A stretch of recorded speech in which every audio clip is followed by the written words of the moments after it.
el Señor resucitó, su amor fue más fuerte que la muerte. Cristo el Señor resucitó. En nombre del Padre, del Hijo y del Espíritu Santo. Amén. Cuando yo era chico, mi papá me llevaba al box. Ahí en Puerto Montt vivíamos. Decía la última pelea de la noche. El último salmo de nuestro encuentro. Agradecer a Dios esta oportunidad que me ha dado de estar con ustedes. Agradecer a Dios toda la retroalimentación. Esperamos mejorar muchísimo en la próxima edición. Y vamos, sin más, a nuestro querido Salmo 137. Salmo de tensión. Un salmo, yo diría, maravilloso para encontrarnos con la emotividad profunda de cada ser humano.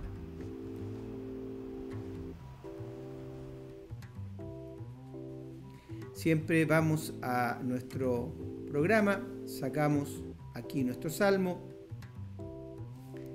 Les va a llamar la atención que este salmo, aunque le parezca raro, si ustedes lo buscan así, tal cual como está aquí en vuestra liturgia de las horas, no aparece porque liturgia ha censurado una parte. ¿Sí? Vamos a ver cuál parte es y por qué. Y se entiende, dada la situación estructural en la cual nacen los salmos litúrgicos, como se comparten, vamos a ver que hay una partecita que al no comprenderse bíblicamente de modo adecuado, se hizo la opción por censurarlo. Y no solamente la liturgia católica, sino también la liturgia judía. Y veremos que no tenemos por qué asustarnos, porque la realidad humana está presente y plasmada en los salmos, sin ningún tipo de censura y sin restringir ningún tipo de emotividad o de reacción, aunque ésta no sea mucha de paz y tranquilidad. El salmo comienza así: junto a los canales de Babilonia. ¿Sí? ¿Qué hacíamos nosotros? Nos sentábamos a llorar. ¿Sí? Junto a los canales de Babilonia nos sentábamos y la nostalgia era esta: nos sentamos y lloramos con nostalgia de Sion. Permítame colocar esto acá como para decir un contraste, un contrapunto: Babilonia y Sion. Aquí se inicia rápidamente un contraste que es evidente. Cuando hablamos de Sion, estamos hablando de Jerusalén, estamos hablando del monte en la cual está presente la acción de Dios. Hablar de Babilonia es Babel. Babilonia es esta instancia real que oprimió al pueblo de Israel, pero podríamos también hipotizar que es toda adversidad que se está oponiendo también en la vida del real. Los canales de Babilonia no deberían sorprendernos, toda vez que efectivamente, incluso por la historia, sabemos que Babilonia tenía estos canales que eran realmente impresionantes, eran verdaderos, son unos ingenieros hidráulicos de primer nivel.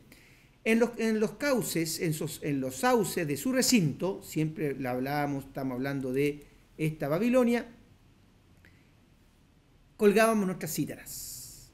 Allí, nuevamente el allí, que es muy importante, el allí, ese es Babilonia. Los que nos deportaron nos invitaban a cantar. Miren la perversidad, ¿sí? Los que nos deportaron, los que nos deportaron nos invitaban a cantar. Vuelva a la carga. Nuestros opresores a divertirlos. ¿Y cómo había que divertirlos?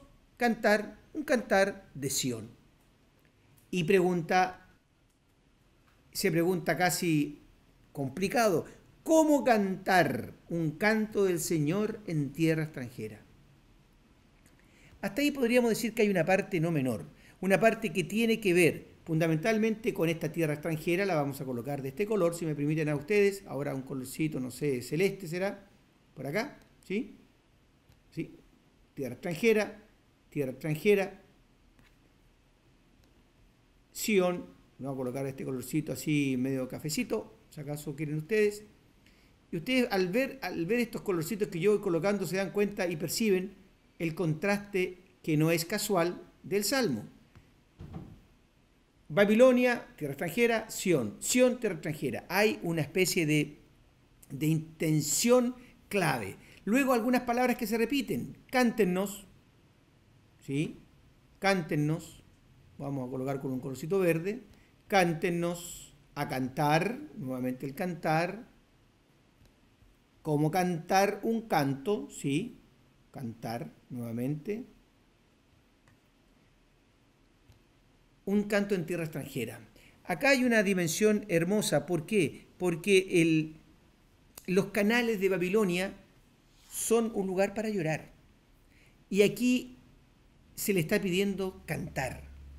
Es un recuerdo de Sión en tierra extranjera que en el fondo se le nos invitan a cantar, nuestros opresores a divertirlos. Cantar y diversión tienen que ver con un ambiente de recreación, de solaz, de seguridad, de bienestar, y no puede ser ese Babilonia. Aquí no hay diálogo del punto de vista emotivo, ¿sí? Es importante que hay recuerdos que pueden paralizar. De verdad que hay recuerdos que pueden paralizar, y este recuerdo no está así, no está en esta línea. Ellos saben que cantar un canto en adversidad no le es una posibilidad. Y vuelve el Salmo con otra dimensión mucho más interesante. Ya se dejan a estas personas exteriores, estos opresores, que lo vamos a colocar en el mismo color de Babilonia, para que quede mucho más claro quiénes son los opresores, ¿sí? Estos opresores, perdón, aquí lo vamos a colocar acá, esto mejor, ¿sí? Uy, estoy haciendo algo mal, les pido humildemente perdón. Estos opresores que están llamándonos a divertirlos, nosotros les vamos a responder lo siguiente. Y aquí viene la dimensión personal. Pasamos de un nos, fíjense el nos cómo se repite, ¿eh? Nos, una dimensión plural, corporativa, nos, ustedes saben los nos, ¿sí? Nos, estos nos que están aquí manejando la cosa, cambia una persona, cambia al me, ¿sí? Al me, que significa si me olvido de ti, Jerusalén, y lo vamos a tratar de poner en el mismo lado de este Sión, por si acaso, a ver si acaso nos resulta, Sión aquí, ahí sí. ¿Qué pasa si me olvido? Que me pase este. Si me olvido, que se olvide la diestra. Colgar los instrumentos siempre se piensa que la persona es diestro, ¿sí? Incluso cuando con la espada a la derecha de tu espada se piensa que uno maneja los instrumentos con esta mano, maneja la espada con esta mano. Parece ser que las personas que son zurdas no se les cambia la figura, incluso el escudo de protección es con la izquierda, entonces con la mano derecha yo peleo, con la mano izquierda yo me cubro. Esa es la figura que está detrás de esto. Si se me olvida la diestra, por lo tanto, si se me olvida mi habilidad, ¿sí? Que se me pegue la lengua al paladar. Es decir, si ocurre que yo me olvido de Jerusalén y canto en una parte que no es Jerusalén, los cantos que son propios de Jerusalén, que se me pegue la lengua al paladar, ¿sí? Y si no recuerdo, si no te recuerdo, ¿sí? Entonces, si exalto a Jerusalén, si no exalto a Jerusalén como el colmo de mis alegrías. Las alegrías no están para ser cantadas en una tierra extranjera. Las alegrías no están para ser compartidas con los opresores. Las alegrías están destinadas a Jerusalén. Lo vimos los salmos anteriores, en donde Jerusalén es la tierra de paz, con gozo, con alegría. Qué bueno, qué dulce. Incluso lo veíamos en el último salmo de los hermanos unidos. Entonces, aquí si se me olvide la diestra, que se me pega la lengua al paladar, si no te recuerdo, si no exalto a Jerusalén, y permítanme poner Jerusalén de nuevo acá, en donde ya vamos viendo que hay una columna que va rigiendo esto, que es la columna de Sión y Jerusalén. Y Jerusalén aparece aquí como el colmo de mis alegrías, ¿sí? Este colmo de mis alegrías es un modo muy frecuente por la cual uno puede, de algún modo, referirse a el gozo que resignifica Jerusalén. Si vamos a buscar Isaías 65, 18, permítanme hacerlo ahora, 65, Isaías 65, 18, eso es solamente una referencia, veremos de qué modo. Más bien gocen y alégrense siempre por lo que voy a crear. Miren, voy a transformar a Jerusalén en alegría y a su población en gozo. Eso es lo propio que está conectado a Jerusalén. No es fundamentalmente el gozo y la alegría conectada a una tierra extranjera. Y aquí se está diciendo una cosa muy importante, ¿eh? Notar la dimensión personal de esta parte del Salmo. Si se me olvida, que se me pegue la lengua al paladar, ¿sí? Y aquí hay un trato de tú a Jerusalén, si no te recuerdo, sino exalto como mi alegría. Notar, uno lo percibe, los bloques de este salmo. Hasta aquí toda esta parte es un nos. Nuestros opresores también, habría que agregarle este nos que no marqué. Y aquí viene una etapa de interioridad. Se me olvidó de ti, de diálogo, Jerusalén. A ti, mi alegría. Se me olvida la de esta, ¿sí? Por lo tanto, hasta aquí nosotros podemos decir que hay una renovación del recuerdo de Jerusalén como la alegría más profunda que pueda sentir una persona. La otra parte, lo que viene ahora, es, diría yo, una introducción, una incorporación extraña, ¿sí? Te extraña. ¿Por qué? Porque casi es atacar a quienes están en tierra extranjera, es atacar a quienes nos han hecho daño, que no tiene que ver, yo diría, con lo que está plasmándose acá. En la primera parte ya lo vemos, aquí en esta primera parte podríamos decirlo acá, en todo esto que está, si me permiten decirlo acá, vamos a insertar una formita para ver si acaso me ayuda a mí a expresarme mejor, ¿sí? Toda esta primera parte, que está aquí, todo eso es un nos.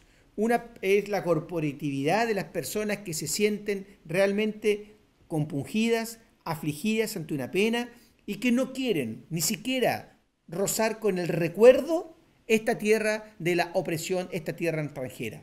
Es un recuerdo que les va a hacer mal, van a conectar una realidad de alegría con una realidad de pena. Y en esta segunda parte, insistir en esta dimensión casi personal, de poder establecer acá lo que es una relación más íntima, ¿sí? Una relación más íntima con un me que está fundamentalmente asociado y vinculado a la alegría, un me que está asociado al recuerdo, un me que tiene mucha relación con un verbo muy importante que es recordar. El verbo recordar es el verbo sahar sisicarón, que tiene que ver con el hacer presente una maravilla del pasado. Eso es recordar en este caso. Entonces no vamos a contaminar. El salmista dice, yo no vamos a contaminar. Si yo se me olvido de ti, Jerusalén, si yo te saco de mi corazón, que se me olvide todo, se me olvide la posibilidad de cantar, se me olvide la posibilidad de expresar una lengua, de poder, si no te recuerdo, si no exalto Jerusalén como el colmo de mi alegría. Aquí en la centralidad lo tiene Jerusalén. En esta segunda parte de este salmo, la centralidad es evidentemente Jerusalén.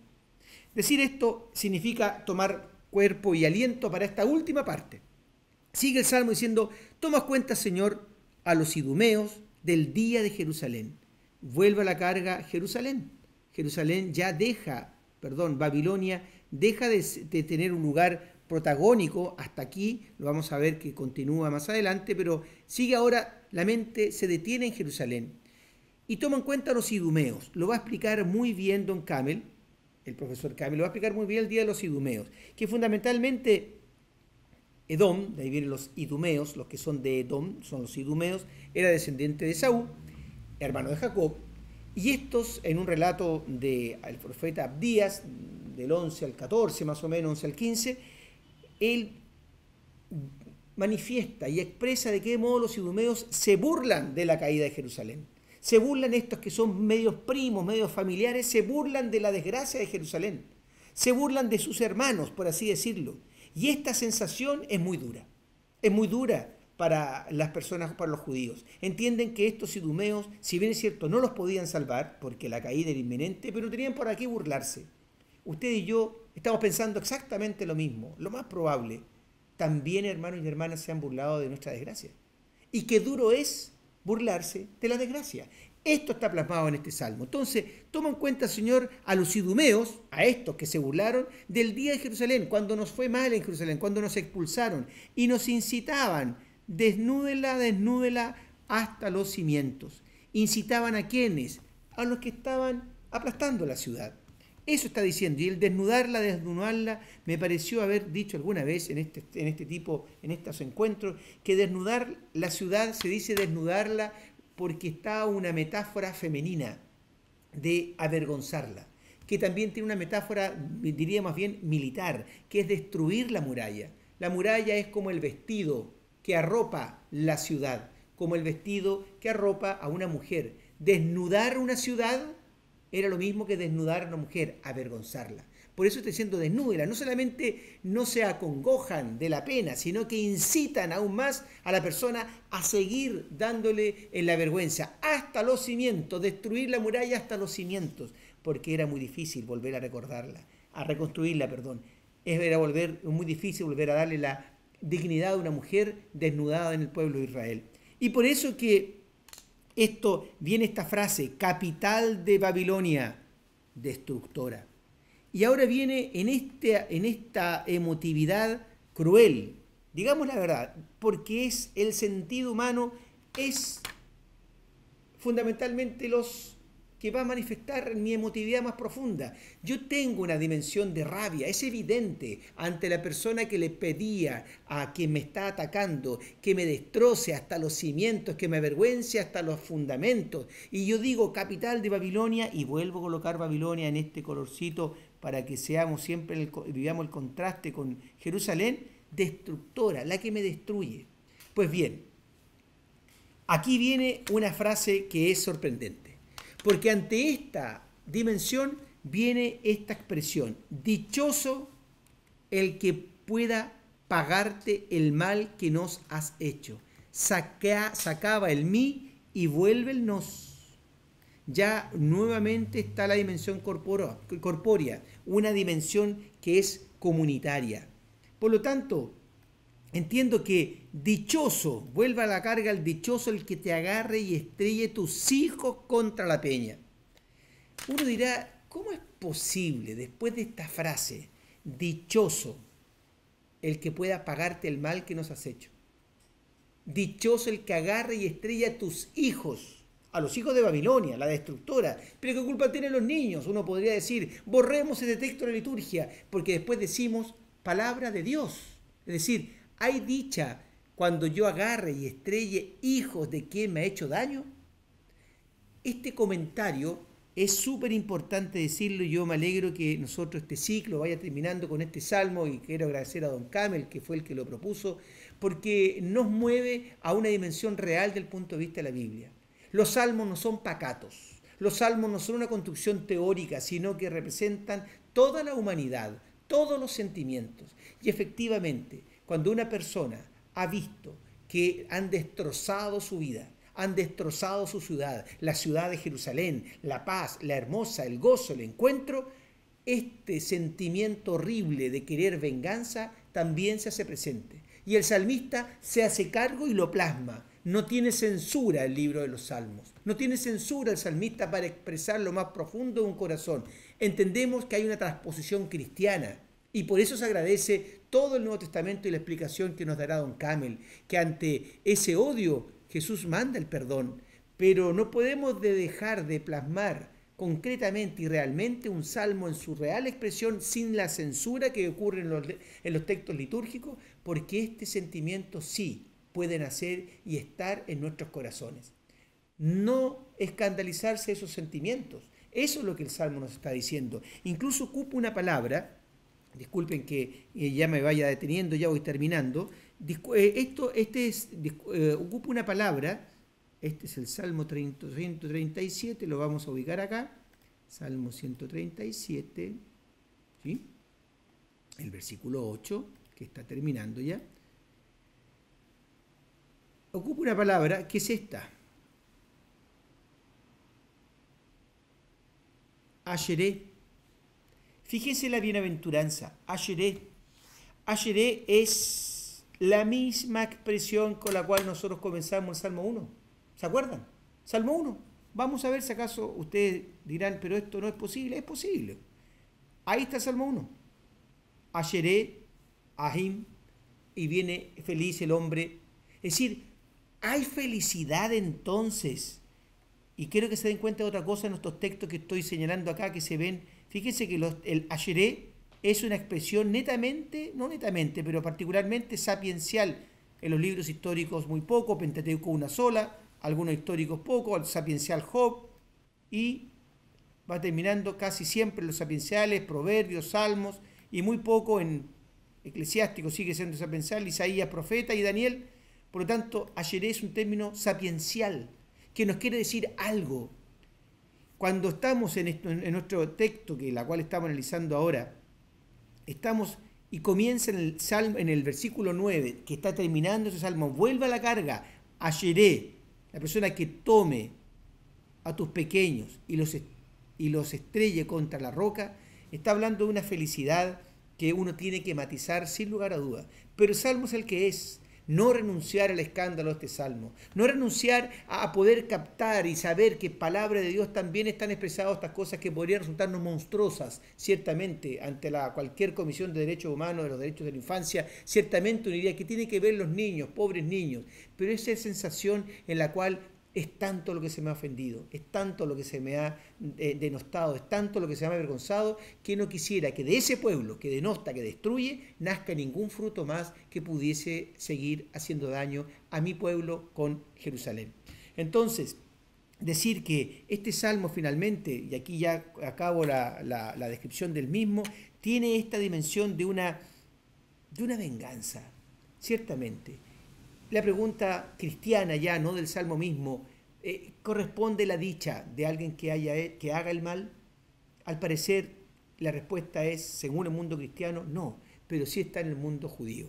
Terminar solamente destacando esta dimensión hermosa de el no canto en tierra extranjera. Aunque muchas veces en otros textos de la misma Biblia se anima a recordar el bien, a recordar los pasos. En la misma Pascua, en la celebración de la Pascua se recuerda. Entonces, el cantar un canto en tierra extranjera no se puede, porque podría hacer pensar que se olvida de Jerusalén. Y el recuerdo de Jerusalén es lo que mantiene viva la vida. Una vida que se destruye con una Babilonia que nos hace daño. Y en ese contexto es donde se entiende esta frase de la dicha de matar a los hijos contra la peña, porque son hijos de una instancia, de un poder que destruye a Jerusalén y a sus hijos que allí quieren ir. Que Dios nos bendiga. Quiero agradecer estos tiempos que hemos estado juntos. Me he sentido muy dichoso de comentar esto y quiero agradecer a ustedes, no las ven, pero son las personas que están en el equipo técnico. Muchas gracias a ellas por esta paciencia y muchas gracias a ustedes, hombres y mujeres que nos han escuchado, y esperamos un día volver a vernos en otra ocasión aquí o en cualquier otra dimensión de la iglesia. Muchas gracias. Bien, buenas tardes. Vamos a abordar el Salmo 137 en esta oportunidad. Nos vamos a aproximar a este conocido salmo de una manera diferente a como lo hemos venido realizando hasta ahora. Nos vamos a servir del segundo Isaías, que es un profeta del exilio, como trasfondo para nuestra lectura y comprensión del Salmo. Pues concibo este Salmo como un canto de resistencia espiritual de los desterrados con esperanza. La temática de este Salmo, unida a la predicación de los profetas Ezequiel y segundo Isaías, protegió sin duda a los deportados de la asimilación religiosa caldea, los aglutinó como grupo, los confortó en la fidelidad y en la esperanza. Este salmo ciertamente es una lamentación en sentido propio, y en este género puede haber momentos de esperanza, maldiciones, insultos, ofensas, recuerdos. El efecto y el tono que mueve y unifica este poema es una elegía, una lamentación. En términos generales, se distinguen entre los desterrados al menos tres grupos. Un primer grupo, los que encontraron en Babilonia una nueva patria, familia, negocios, bienestar e incluso en su afectividad religiosa, lugar para los dioses caldeos. Un segundo grupo, los desesperados o resignados inertes que pensaron que todo estaba terminado. Nunca se hicieron del todo a la nueva realidad. Bajaron los brazos, se cerraron a toda esperanza y siempre repetían: mi suerte está oculta al Señor, mi Dios ignora mi causa.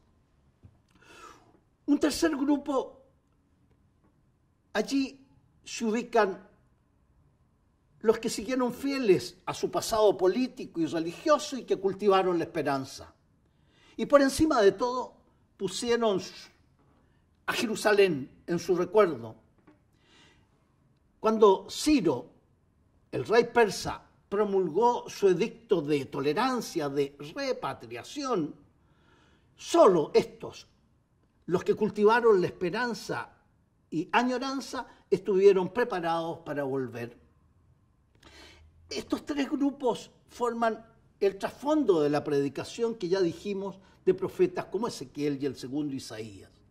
En el caso del segundo Isaías, sus temas esenciales son la restauración de Israel, el final del exilio, el regreso del destierro, todo lo cual se expresa mediante conceptos teológicos tales como el monoteísmo, el segundo éxodo más glorioso que el primero, la figura del siervo, etc. La grandeza del mensaje de este segundo Isaías radica fundamentalmente en su fe profunda y en la tarea que emprende de convertir a la esperanza a su propio pueblo. Porque la vuelta del destierro ciertamente va a contar con dificultades, pero la mayor dificultad es el mismo pueblo que siente el peso de su fracaso y de su decepción. Todos los acontecimientos propios de la invasión, sumados a la experiencia del destierro, fueron produciendo en el pueblo una profunda desesperanza, el cual experimentó la dureza del exilio, el alejamiento de Dios, la ausencia del templo, la falta de guías espirituales y, por cierto, se sintió a la deriva, se sintió sin futuro. Sin embargo, desde la hondura del destierro, de sentirse derrotados de este exilio, este profeta va a surgir como una auténtica proclamación de la esperanza de Dios para los hombres. Fracaso y derrota se vuelven en él crisol de nacimiento. La palabra del profeta, unida, por cierto, a diversos factores, como bien los expresa este salmo, coadyuvó a que esta profunda crisis religiosa desembocara en un proceso de desilusión de la religión de Israel. Todo lo contrario, fue su purificación. Por eso que hablamos de crisol.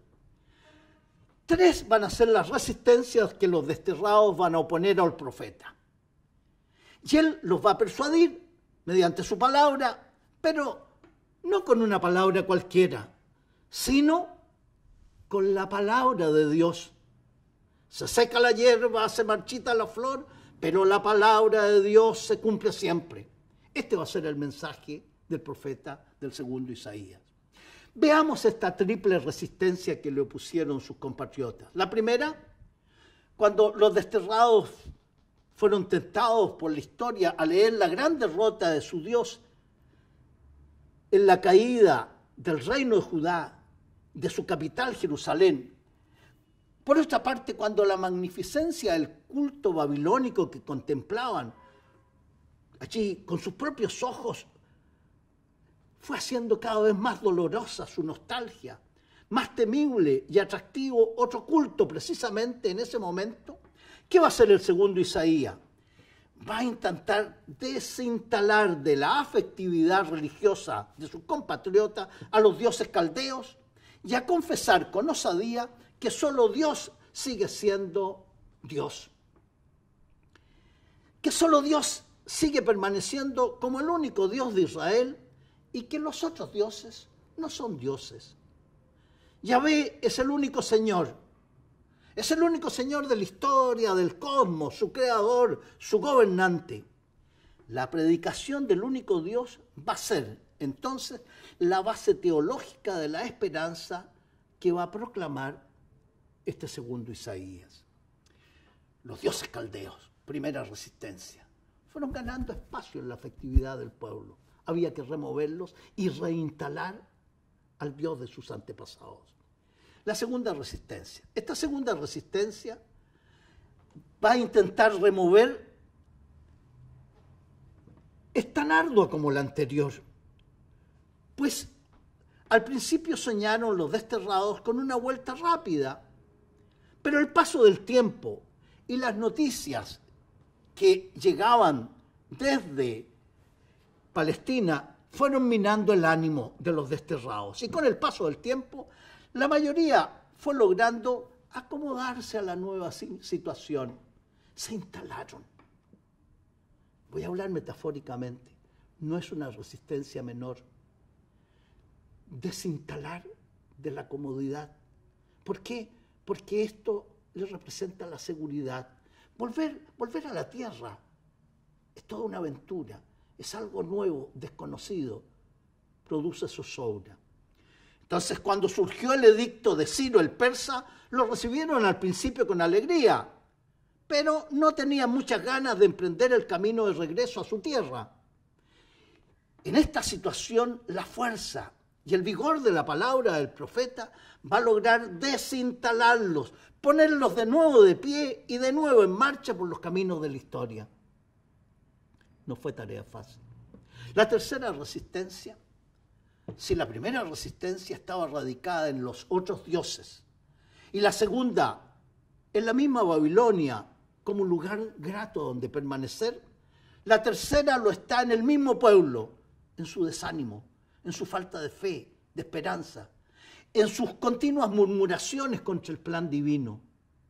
El profeta, haciendo uso de la única arma que posee, la palabra de Dios, va a aducir que es en Dios creador donde radica la auténtica esperanza de novedad, que es en el Redentor de Israel donde está la esperanza de salvación.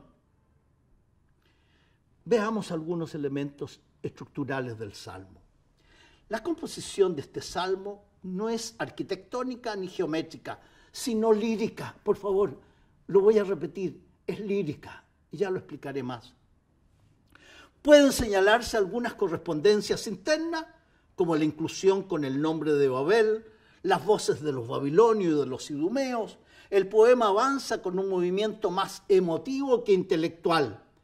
Una gran oposición domina todo el conjunto. Por un lado, Sión, Jerusalén, y por otro, la oposición, Babilonia. Sión se nombra en los versos 1b y 3b, Jerusalén en los versos 5, 6 y 7, Babilonia en los versos 1 y 8, Edom en el verso 7, y en estas menciones aflora la corriente agitada del poema. Este se desarrolla en breves escenas o momentos intensos encadenados, y los dos primeros versos describen una escena y establecen con ella la tonalidad, pena, añoranza, o sea, recuerdo doliente. Entran luego otros personajes, los que nos deportaron nos invitaban a cantar, y sucede un diálogo escueto: cántennos un cantar de Sión. En sendas intervenciones, una petición rechazada. ¿Cómo cantar un cántico del Señor en tierra extranjera? Y en vez del canto pedido, los desterrados pronuncian un juramento imprecatorio de fidelidad a Jerusalén. Si me olvido de ti, Jerusalén, que se me paralice la mano derecha, que se me pegue la lengua al paladar si no me acuerdo de ti. Y en una imprecación contra los idumeos, por su participación en la tragedia de la ciudad: Señor, toma cuenta de los idumeos del día de Jerusalén. Cumplidos estos ritos, y con la preparación sobre los idumeos, los desterrados acceden a la petición de los dominadores, con dedicatoria a Babilonia, y le van a cantar una bienaventuranza sarcástica, que es más bien una terrible malaventuranza. Capital de Babilonia criminal, ¿quién pudiera pagarte los males que nos has hecho? ¿Quién pudiera agarrar y estrellar tus niños contra las piedras? Según esta explicación, el final es una respuesta merecida a la petición burlona y humillante del verso 3. No es una oración dirigida a Dios, como la precedente contra los idumeos. Esta está en segunda persona, apostrofando a Babel. Como ya señalamos, El punto de partida de la genealogía poética y humana del Salmo está referida a la caída de Jerusalén y al exilio en Babilonia. Permítasenos citar unos versos de un manuscrito de Qumran. En resumen, ellos plantean muy bien el sentimiento de amor y dolor por Jerusalén. Cito: han hecho eco en mi arpa mi conflicto. Entre el fracaso y el estrépito me vino indignación y angustia. Mi corazón se estremeció dentro de mí, me vestí de luto, mi lengua se pegó al paladar, pues están mis huesos despavoridos y la luz de mi rostro se oscureció. Sin embargo, es necesario evitar quedarse en una lectura nostálgica y sentimental del Salmo 137, pues en el Salmo hay un pueblo que surge contra otro y un culto que protesta contra otro. Además, está el impacto entre dos nacionalismos. Babilonia era para los deportados judíos doblemente extranjera. Era otra raza y era otra religión. Miremos de manera unitaria todo el Salmo 137.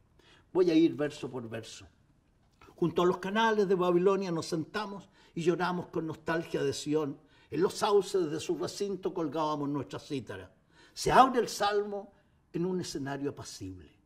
Los innumerables canales que alegran y refrescan el lugar, franqueados por sauces en sus orillas. Sin embargo, de inmediato se rompe el equilibrio y la armonía inicial.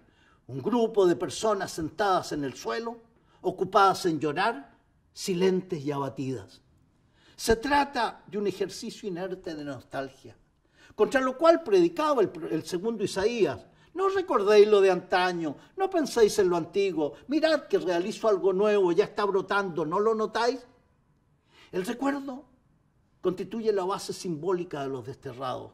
Eso explica el dolor pasado y justifica la esperanza de un futuro en que se volverá a cantar. En ese recuerdo están involucrados mano, lengua, paladar, voz, cabeza, alegría, mente, en resumen, todo el ser humano, que en un primer momento estaba bloqueado, la vista nublada por las lágrimas, las manos inertes sosteniendo las liras, los labios cerrados sin poder cantar, los pies paralizados, desplomados en tierra. Muchas veces la alegría se nutre del olvido. El salmista, en cambio, prefiere mantener dentro de sí la fuente inagotable de sus lágrimas. Sión es la alegría más querida que cualquiera. Ninguna alegría lo hará renunciar a su única alegría. Hoy, sumido en el luto, Jerusalén. Allí los que nos deportaron nos invitaban a cantar. Nuestros opresores a divertirlos. Cantarnos un cantar de Sión. Los babilonios con mezcla de curiosidad, pues estos cautivos les resultan folclóricos, y de burla ante sus vencidos. ¿Qué les piden? Que sustituyan el llanto por alegría y que les canten sus canciones. Pero las canciones de Sión son cánticos en honor del Señor. Sería profanarlo. Es impensable que la palabra de Dios se transforme en materia de espectáculo. ¿Cómo cantar un cántico del Señor en tierra extranjera? Permítame un paréntesis muy personal.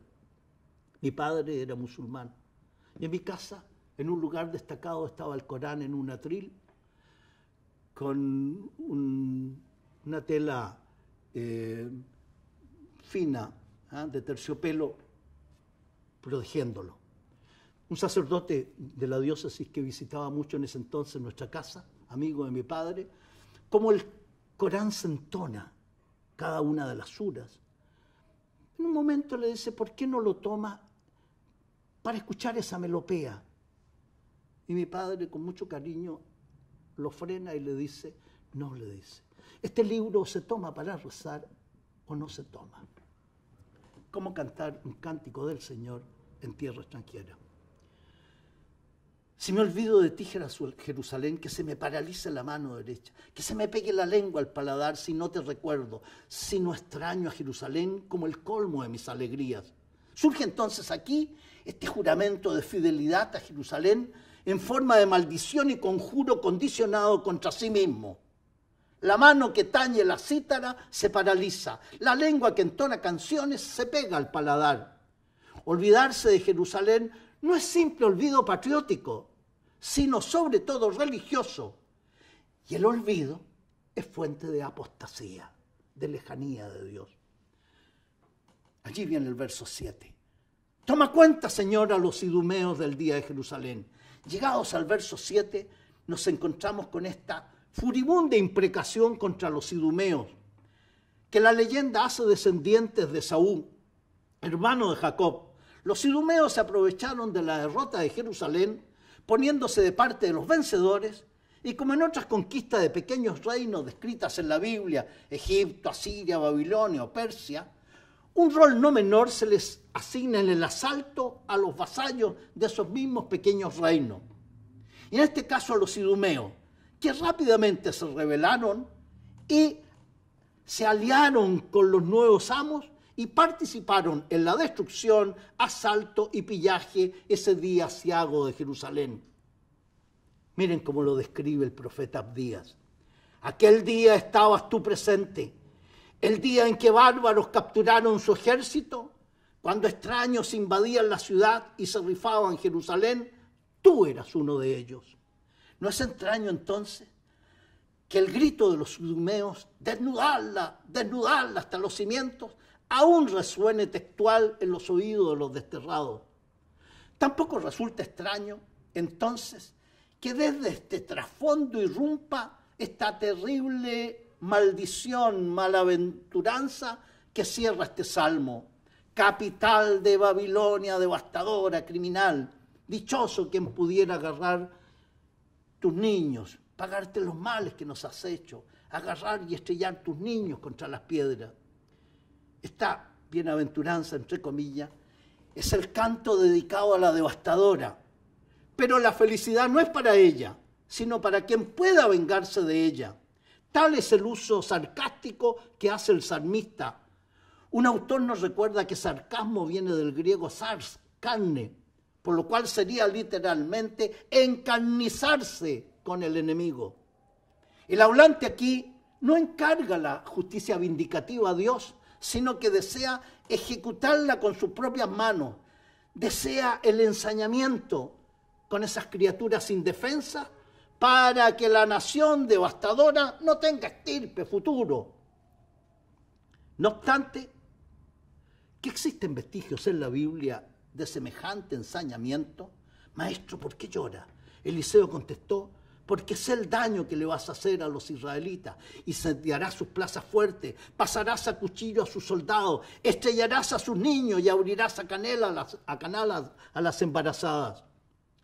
No obstante que hay vestigios de este tipo, debemos ser enfáticos al respecto y señalar que este salmo no es un programa de acción, estrellar niños contra las piedras, por favor, sino lírica que desahoga sentimientos. Bastaría para demostrar esto leer al profeta Jonás, que entre tantas profecías contra naciones determinadas o contra las naciones en general, Jonás trae un mensaje de misericordia para el pueblo ninivita. ¿Quiénes eran los ninivitas? Los asirios, símbolos de crueldad, de imperialismo, de agresión contra el pueblo de Israel. ¿Y a qué lo mandó Dios a Jonás a Nínive? A proclamar. El Señor le replicó, ¿tú te apiadas de un ricino que no te ha costado cultivar, que en una noche brota y perece? Y yo no voy a apiadarme de Nínive, la gran metrópoli, que habitan más de 120.000 hombres que no distinguen la derecha de la izquierda y muchísimo ganado. Este es el Dios que tiene entrañas de misericordia. Aunque la tendencia actual de los especialistas es acoger la palabra de Dios en su hacerse carne, en su entrar en los esquemas y sentimientos humanos, consciente de que todo hombre carga un pesado equipaje de violencia en su historia personal y colectiva, muchos no abandonan, ni menos desprecian las lecturas espirituales y simbólicas que ocupan como eje la oposición canónica Jerusalén-Babel, en virtud de la cual los antivalores y criterios de Babel intentarían cautivar y suprimir los valores representados por Jerusalén. Ni tampoco estos comentaristas quieren dividir el mundo en naciones que son Jerusalén y naciones que son Babel. Ciudades frente a ciudades, profesiones frente a profesiones, clases sociales frente a clases sociales. Pues es evidente que dentro de la iglesia también actúan fuerzas de Babilonia como ambición, codicia. Dentro de cada uno de ustedes y dentro de mí hay agentes de Babilonia que renacen y quieren crecer e imponerse. ¿Saber reconocerlo? Lo digo detenidamente para que quede bien claro. Saber reconocerlo, vigilarlo, no es gesto vacío, sino principio fecundo de espiritualidad y de humanismo. Esto es cuanto pretende este tipo de lectura. El valor simbólico de las dos ciudades es canónico, no lo inventamos recientemente. Esta lectura simbólica rige la tradición desde los santos padres, de la liturgia, de la espiritualidad. Ahora bien, en respuesta a todos aquellos que consideran que este salmo es difícil de rezar, sellarte un niño contra la piedra, hasta el punto de censurar los últimos versos para el rezo, lúcidamente les ha advertido el profesor Luis Alonso, quien suprima los versos 8 y 9 contra Babel, tiene que suprimir también el verso 7 contra Edom. Y se pregunta, ¿por qué un toscano tiene que preferir Jerusalén a Florencia? Además, lo que hoy llamamos Jerusalén vieja no es la del Salmo. Es muy digna de admiración, pero que haya ser la alegría más grande de nuestra vida, entonces tampoco podemos hacernos propios los versos 5 y 6. Ni podemos repetir el juramento sinceramente, que se me pegue la lengua al paladar. Nos quedan los versos 1 y 4. Pues bien, ¿por qué no he de cantar cantos del Señor en cualquier parte del mundo? En mi patria, en mi viaje, donde quiera me reúna con un grupo cristiano, estoy en casa y puedo entonar cantos del Señor. Entonces los versos 3 y 4 no son para nosotros. Nos quedan el verso 1 y 2. Pero el verso 1 y 2 es un apunte pintoresco de una ciudad que hace siglos dejó de existir, una postal bella, pero no una oración. Al terminar, en lo que todos los hombres debiéramos coincidir es en la esperanza de que un día termine el poder de los devastadores. Devastadores nunca devastados y de los saqueadores nunca saqueados, como cantó el profeta Isaías, hablando de los asirios. Anhelamos sinceramente que un día el poder de Babilonia, entre comillas, se acabe, de toda cautividad, con sus gozos pequeños, con esos gozos entrañables que lleguen a su término. Pero no por mera venganza o por devuelta de mano, no por reacciones de odio contra el enemigo, sino porque los hombres habremos optado por esfuerzos concretos y constantes de amor al hermano, eligiendo así la perla preciosa enterrada allí en medio del campo. Termino citando el Evangelio según San Marcos. Les han enseñado que se mandó ojo por ojo, diente por diente. Pues yo les digo, no hagan frente al que los ofenda. Al contrario, si uno te abofetea en la mejilla derecha, devuélvele también la otra. Les han enseñado que se mandó, amarás a tu prójimo y odiarás a tu enemigo. Pues yo les digo, amen a sus enemigos y recen por los que los persiguen, para ser hijos de su Padre del cielo, que hace salir el sol sobre malos y buenos y manda la lluvia sobre justos e injustos. Muchas gracias.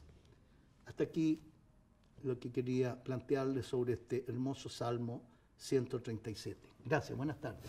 Cristo el Señor resucitó, tu amor fue más fuerte que la muerte.